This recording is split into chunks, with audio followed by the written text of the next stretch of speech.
પ્રભુ ઉભા રહ્યો, થોડી વાર મારી વાતને સાંભળો પ્રભુ. હાથ જોડી અને તે સ્ત્રીના મુખમાંથી શબ્દ નીકળ્યા. મારી ચિંતા છે, મારા મનમાં દુઃખ છે. આ દુઃખમાંથી તમે મને ઉગારો. યુવાન સ્ત્રી, થોડી વાર ઉભા રહો, મારી ચિંતાનો નાશ કરો. તમારું દર્શન પાપને હરનારું છે, એક ઉત્તમ સાધન છે. આપના વચનથી મારું દુઃખ શાંત થશે. આપ મારી વાતને સાંભળો. આ રીતે સ્ત્રીના મુખમાંથી શબ્દ નીકળ્યા છે. નારદજી કહે છે, તમે કોણ છો? આ બે પુરુષો કોણ છે? આ સ્ત્રીઓ કોણ છે? અને તમારા દુઃખનું કારણ કહો. બાળા કહે છે, અહમ ભક્તિરતિ ખ્યાતા ઇમો મે તનયો મતો જ્ઞાન વૈરાગ્યનામનો બાલયોગેન જર્જરો. તે બાળા કહે છે, હું ભક્તિ છું. આ બંને જ્ઞાન અને વૈરાગ્ય મારા પુત્રો છે. બાળાના યોગને વૃદ્ધ થઈ ગયા છે. ગંગાદી નદીઓ મારી સેવા કરવા આવેલા છે, છતાં પણ મને શાંતિ નથી. હે તપોધન, માટે ધ્યાન દઈને મારી વાત સાંભળો અને સુખ થાય કેવું કરો. હું દ્રવિડ દેશમાં ઉત્પન્ન થયેલી છું. કર્ણાટક અને મહારાષ્ટ્રમાં હું મોટી થઈ છું અને ગુજરાતમાં હું વૃદ્ધ થઈ ગઈ છું. આ કલિયુગમાં પાખંડીઓ ભાંગેલા અંગવાળી પુત્રો સાથે અશક્ત થઈ ગઈ છું. ફરીથી વૃંદાવનમાં આવી ગઈ. ત્યાં હું યુવાન બની ગઈ અને આ કલિયુગમાં બની ગઈ અને આ મારા બે પુત્રો અહીં સૂઈ ગયા છે. તેમને હું વારંવાર જગાડું છું, પણ તે જાગતા નથી. જુઓ તમે શું કીધું. હું દ્રવિડ દેશમાં ઉત્પન્ન થઈ, ગુજરાતમાં આવી તો વૃદ્ધ બની ગઈ અને જેવી પાછી વૃંદાવનમાં આવીને ત્યાં હું યુવાન બની ગઈ અને મારા બે પુત્ર સૂઈ ગયા છે, ઉઠતા નથી, વૃદ્ધ છે. આવું કોઈ દિવસ આપણે ક્યાંય સાંભળવા મળે કે માતા યુવાન હોય અને બે પુત્ર વૃદ્ધ થઈને પડેલા હોય? આજ આવું કૌતુક જોયું નારદજી. અને વૃંદાવનમાં આવીને તો હું ફરી પાછી યુવાન બની. વૃંદાવનની ભક્તિ છે ને બહુ અદ્ભુત છે. હા, સતત ને સતત વૃંદાવનમાં પરબ્રહ્મ પરમાત્માનું ધ્યાન સંકીર્તન એ જ આપણે જોવા મળે. કોઈ પણ વ્યક્તિ સામે મળે ને તો રાધે રાધે સિવાય શબ્દ સાંભળવા નથી મળતા. ગમે એના મુખમાંથી શ્રી રાધાજીનું નામ સંભળાય. આવી સુંદર મજાની ભક્તિ એ ત્યાં વૃંદાવનમાં રહેલી છે. વૃંદાવનમાં યુવાન બની પણ મારા પુત્ર ઉભા થતા નથી. તમે કોઈ કૃપા કરી અને તેમને ફરી પાછા યુવાન બનાવો. આ તો કેમ જોઈ શકાય કે માતા વૃદ્ધ હોય ને પુત્ર, માતા યુવાન હોય ને પુત્ર વૃદ્ધ થઈને સૂતા હોય? હે નારદજી, કૃપા કરો. આ રીતે નારદજી કહે છે, નિર્દોષ ભક્તિ સાંભળો. જ્ઞાનેનાત્મનિ પશ્યામિ સર્વમેતવાનધે ન શ્રી ત્વં કાર્યો હરિઃ ક્ષમતે કરીષ્યતે. નારદજી કહે, હે નિર્દોષ ભક્તિ, હું મારા દિવ્ય જ્ઞાનથી જોઉં છું. તમારે ખેદ કરવો નહીં, પ્રભુ તમારું કલ્યાણ કરશે. સુતજી કહે છે, ત્યાર પછી ક્ષણ માત્રમાં તે વાત જાણી નારદજી બોલ્યા છે. નારદજી કહે છે, હે સુંદરી સાંભળો, આ કલિયુગનો એ સદાચાર યોગ નામનો તપનો લોભ કર્યો અને લોકો પાપી થઈ ગઈ ખરાબ કર્મ કરે છે. આ કલિયુગમાં સત્ય પુરુષો પીડાઈ રહ્યા છે. આ સમય કેવો છે કે આ સમયની અંદર કલિયુગે એવું જોર કર્યું છે, એવું જોર પકડ્યું છે કે પાખંડીઓ છે, જે ખરાબ કૃત્ય કર્મો કરે છે તે પૂજાઈ રહ્યા છે અને સત્ય પુરુષો છે ને એ દુઃખ પામી રહ્યા છે, પીડાઈ રહ્યા છે.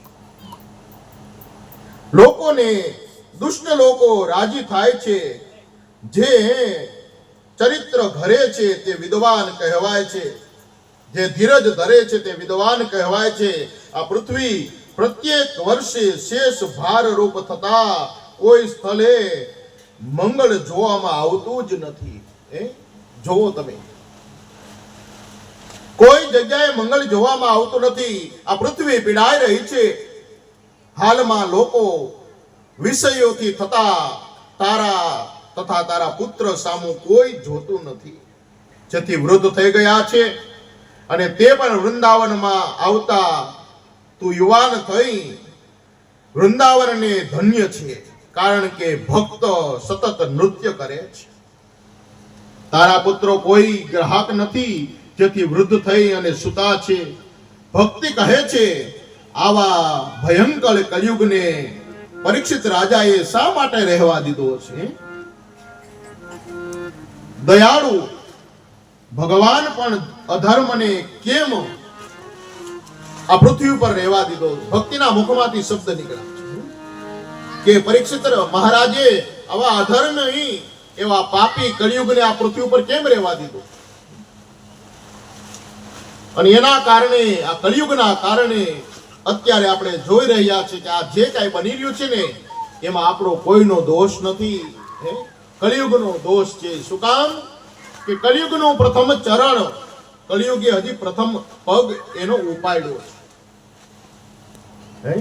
4,32,000 વર્ષનું એનું આયુષ્ય, જેનો હજી પ્રારંભ થયો છે. હજી તો પ્રથમ ચરણ એને આમ ઉપાડ્યું છે, નીચે પણ મૂક્યું નથી. ત્યાં આપણે કલિયુગનો પ્રભાવ જોઈએ છીએ. કલિકાલ જ્યારે આવશે ત્યારના સમયની તો વાત જ નહીં થાય. અને મનુષ્ય જ પીડે છે. પરીક્ષિત રાજાએ કલિયુગને રહેવા શું કામ દીધો? જેના કારણે આપણે દુઃખી થઈએ છીએ. અને એની કલિયુગના પ્રભાવને કારણે જ આપણે લોકો હું ને તમે બધા પીડાઈ રહ્યા છે. એમાં આપણો દોષ નથી. અને કલિયુગનો પ્રભાવ આપણી ઉપર પડ્યો છે ને, જેના કારણે જ આપણે ન વિચારવાના વિચાર આપણા મનમાં આવે છે, ન બોલવાનું આપણાથી બોલાય છે, ન ખાવાનું આપણાથી ખવાય છે, ન કરવાના કૃત્યો આપણાથી થાય છે, ન જોવાનું આપણાથી જોવાય છે. એમાં મારો કે તમારો કોઈનો દોષ નથી. આ દોષ છે ને કલિયુગનો છે ને. આ કલિયુગમાં જો આ બધામાંથી જો આપણે બહાર નીકળવું હોય ને તો આપણા શાસ્ત્રકારોએ એવું કીધું છે કે કલિયુગમાં માત્ર ને માત્ર કલી કેવલ નામ આધારા. કલિયુગમાં ભગવાનનું નામ છે ને એ જ મોટામાં મોટો યજ્ઞ છે. મોટામાં મોટો યજ્ઞ છે કલિયુગમાં ભગવાનનું નામ છે એ જ. એનાથી વિશેષ બીજું કાંઈ નથી. જેટલી તમારાથી ભક્તિ થાય એટલી પરમાત્માની ભક્તિ કરો. જેટલું તમારાથી પરમાત્માનું ચિંતન થાય એટલું ચિંતન કરો. રાત્રિ ને દિવસ તમારા મનમાં જો ભગવાનનું નામ હશે ને તો કદાચ તમારી ઉપર કોઈ વિપત્તિ આવવાની હશે ને તો એ વિપત્તિ તમારાથી દૂર જતી રહે, ખબર નહીં પડે. તમને કેમ એ વિપત્તિ જાય એની ખબર નહીં પડે. કેમ તમારી ઉપર કલિયુગનો પ્રભાવ જતો રહે એની ખબર નહીં પડે. શું કામ? કેમ કે જો પરમ ભક્તિ હશે તો એ પરમાત્માની ભક્તિ છે એ જ મોટામાં મોટું આપણા માટે સત્યનું કારણ છે. ઓલું છે ને પાણી ભરાવા તો ભાઈને તે આમ જવા દે ને તો 2 મિનિટ પર પડશે પાણી ત્યાં ભરાઈ ગયું છે બહુ સારું એકાદા ભાઈને કયો કહું તો પરમાત્માની ભક્તિ એ જ ઉત્તમ છે ભક્તિ વિના બીજું કાંઈ છે જ નહીં આવું ઉત્તમ ફળ એટલે આ ભક્તિનું કારણ બતાવ્યું છે તો ત્યારે નારદજી કહે છે કે આમાંથી અમને ઉગારો નારદજીને ભક્તિ કહે કે ફરી અમને યુવાન બનાવો હું તો યુવાન થઈ પણ મારા પુત્રને ફરી પાછા પોતાની જ્ઞાન અને વૈરાગ્ય યુક્ત ભક્તિ બને એવી કૃપા કરો નારદજીના મુખમાંથી સુંદર મજાના વેદના મંત્રો નીકળે છે નારદજી આ જ્ઞાન અને વૈરાગ્યના કર્ણની અંદર પરબ્રહ્મ પરમાત્માના સુંદર મજાના વેદ મંત્રનો ઉચ્ચારણ કરવા લાગ્યા છે ઓમ સહસ્ર શ્રી રેખા પુરુષ સહસ્રાક્ષ સહસ્રપાત સભૂમિકો સર્વાત સમૃદ્ધવાદ્યતિષ્ઠદશાંગુલમ પુરુષાય વેદકો સર્વં જદભૂતં ચષ્ટભાવ્યમ ભૂતામ્રેર્દવસ્ય તાનો જદન્નેના તિરોહતી મુખ કાનની અંદર સુંદર મજાના વેદના મંત્રોનું ઉચ્ચારણ થયું જ્ઞાન વૈરાગ્ય આમ ઊભા થાય છે ઊભા થઈને ફરી પાછા પોતાની સ્થિતિમાં સૂઈ ગયા છે ફરી પાછા પડી જાય છે આ રીતે સુંદર મજાના વેદ મંત્રોનું ઉચ્ચારણ થતા એની અંદર આમ શક્તિ આવે છે પણ ફરી પાછા તે પૃથ્વી પર ઢળી પડે છે આ રીતે મનુષ્ય ઘોર કર્મો કરવા લાગ્યા છે કામ ક્રોધ લોભથી તૃષ્ણા વ્યાકુળ બન્યા છે અને પોતાની સ્થિતિને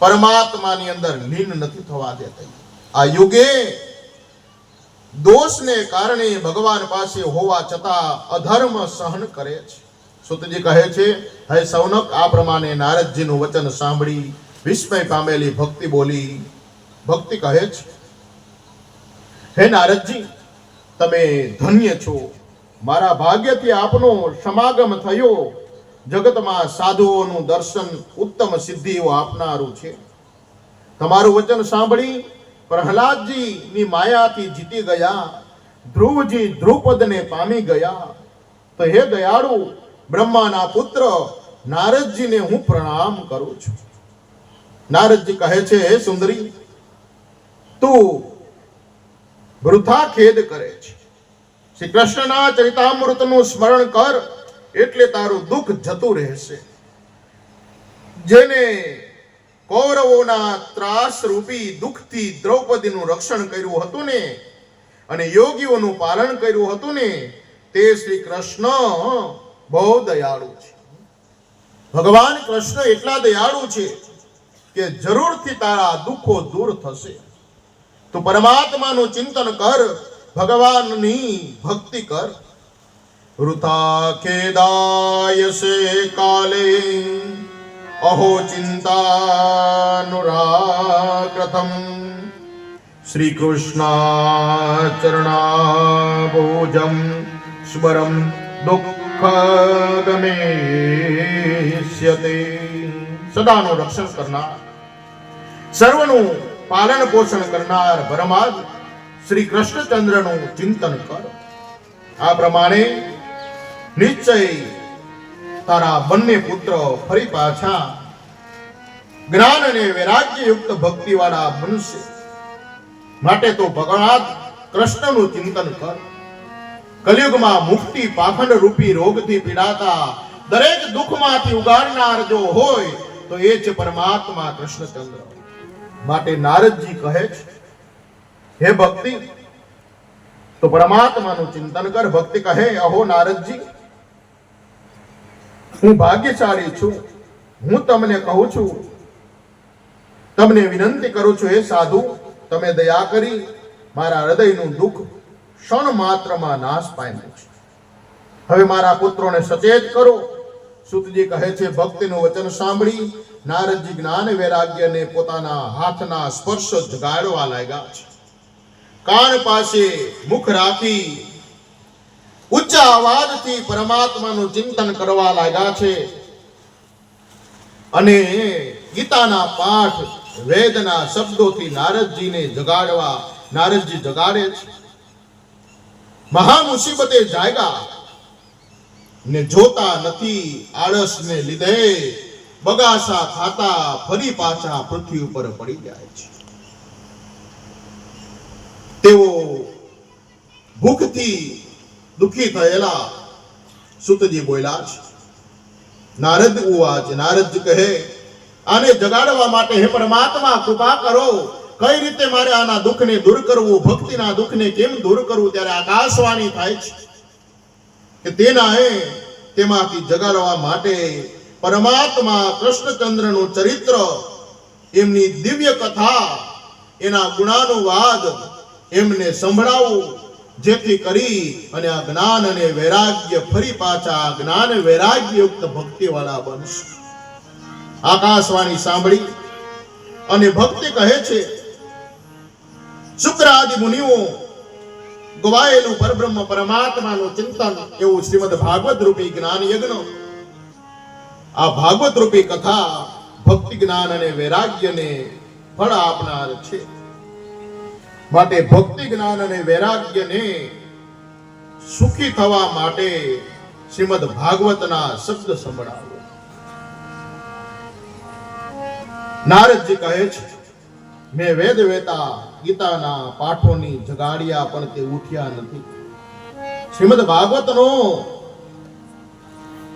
એ પાઠ કરતા શ્લોકોને પદે પદે વેદોનો અર્થ છે. માટે મારો સંશય કાપો, એમાં વિલંબ કરો નહીં. સનકાદિક કહે છે, શ્રીમદ ભાગવત કથા વેદ અને ઉપનિષદોના સારથી થયેલી કથા છે. તેના ફળની ઉત્પત્તિ એ સદાને માટે મુક્તિ આપનારી છે.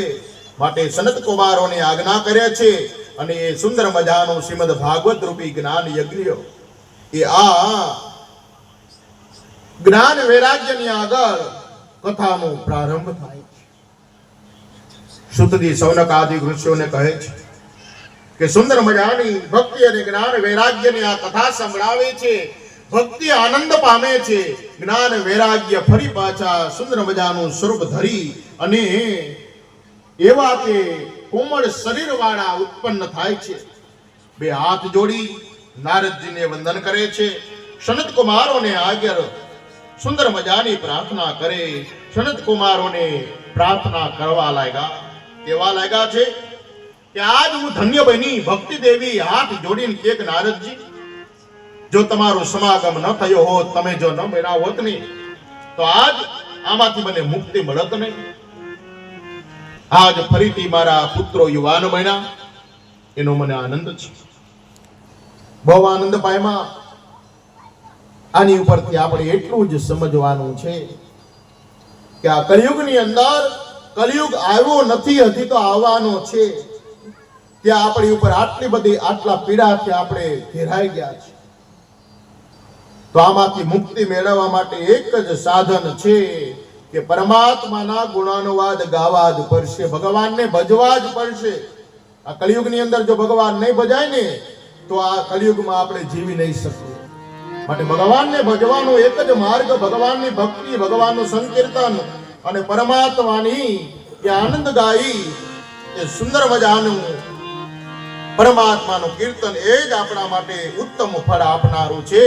તો આવો કે તમે ભાવે ભજી લ્યો ભગવાન, આ જીવન થોડું રહ્યો. ભાવે ભજી લ્યો ભગવાન, જીવન થોડું રહ્યું. ભાવે ભજી લ્યો ભગવાન, જીવન થોડું રહ્યું. તમે ભાવે ભજી લ્યો ભગવાન, જીવન